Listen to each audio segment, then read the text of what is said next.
नमस्ते दोस्तों, मैं विजय भक्त आपका स्वागत करती हूँ इस चैनल पे। आज का टॉपिक है एथिक्स इन क्लिनिकल रिसर्च। हम जो क्लिनिकल ट्रायल्स कंडक्ट कर रहे हैं, क्या इसमें कोई एथिक्स है या इसमें कोई rules and regulation, standard operating system इस तरह से कुछ होता है? हाँ, इसका आंसर यस है। सबसे पहले मैं कुछ पॉइंट्स आपको बताना चाहूँगी जिसके कारण ये एथिक्स मेंटेन किए जाते हैं। फर्स्ट है इन्फॉर्म कंसेंट फॉर्म।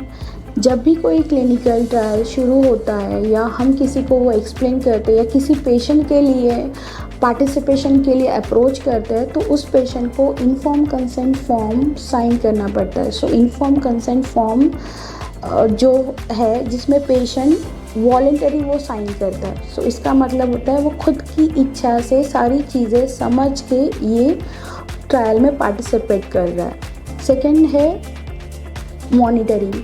जब ये क्लिनिकल ट्रायल्स चलते हैं तो इसका रेगुलेटरी अथॉरिटी से, इंस्टीट्यूशनल एथिक्स कमेटी से, स्पॉन्सर से पीरियडिकली मॉनिटरिंग होता है। इसका डेटा रेगुलेटरी अथॉरिटी को सबमिट किया जाता है। इंडिया में वो DCGI को और US में US FDA को। अगर वो कोई अदर कंट्री का है तो वहाँ के कंट्रीज़ को ये डेटा पीरियडिकली भेजा जाता है या सबमिट किया जाता है। उसका रिव्यू रिपोर्ट अगर ओके है तो ही वो ट्रायल कंडक्ट की जाती है। थर्ड पॉइंट है कॉन्फिडेंशियलिटी। जब भी कोई क्लिनिकल ट्रायल जो कोई भी हॉस्पिटल में या कोई भी एरिया में शुरू रहती है, उसका एक कॉन्फिडेंशियलिटी क्लॉज सारे स्टेक होल्डर साइन करते हैं। ये जो इन्फॉर्मेशन है या डेटा है पेशेंट का या ट्रायल रिलेटेड मेडिसिन का, ये डेटा कॉन्फिडेंशियल रहेगा, ये वो एग्रीमेंट होता है। फोर्थ पॉइंट है institutional ethics committee. Institutional ethics committee एक इंडिपेंडेंट कमेटी है जिसमें डॉक्टर्स, ले पर्सन, लीगल पर्सन इस तरह से वो बनी होती है। इनका मेजर रोल यही है कि जो भी पेशेंट्स क्लिनिकल ट्रायल में पार्टिसिपेट करते हैं उनका राइट, सेफ्टी और वेलबींग प्रोटेक्ट करना।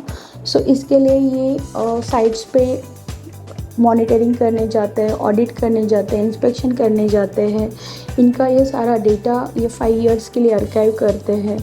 पीरियडिक सिस्टम होता है रिव्यू करने का, प्रोटोकॉल अप्रूव करने का, तो ये सारा प्रोसेस ये मेंबर्स देखते हैं। इस तरह से भी एथिक्स क्लिनिकल ट्रायल्स में फॉलो किए जाते हैं या सारे स्टेक होल्डर्स अबाइड होते हैं ये एथिक्स को फॉलो करने के लिए। लास्ट पॉइंट है रिसर्च टीम। जो भी क्लिनिकल ट्रायल्स कंडक्ट कर रही है उनको प्रोसेस के बारे में बहुत अच्छे से नॉलेज होता है। They know the scientific methods to conduct clinical trials. ये लोग वो सारे एथिक्स फॉलो करते हैं, पेशेंट्स को भी इसके बारे में पूरा जानकारी देते हैं। कुछ कोड ऑफ कंडक्ट है जो क्लिनिकल ट्रायल्स और क्लिनिकल रिसर्च में इंक्लूड किए गए हैं, जैसे कि declaration of Helsinki, Nuremberg code, ICGCP guidelines, NDCT 2019 guidelines.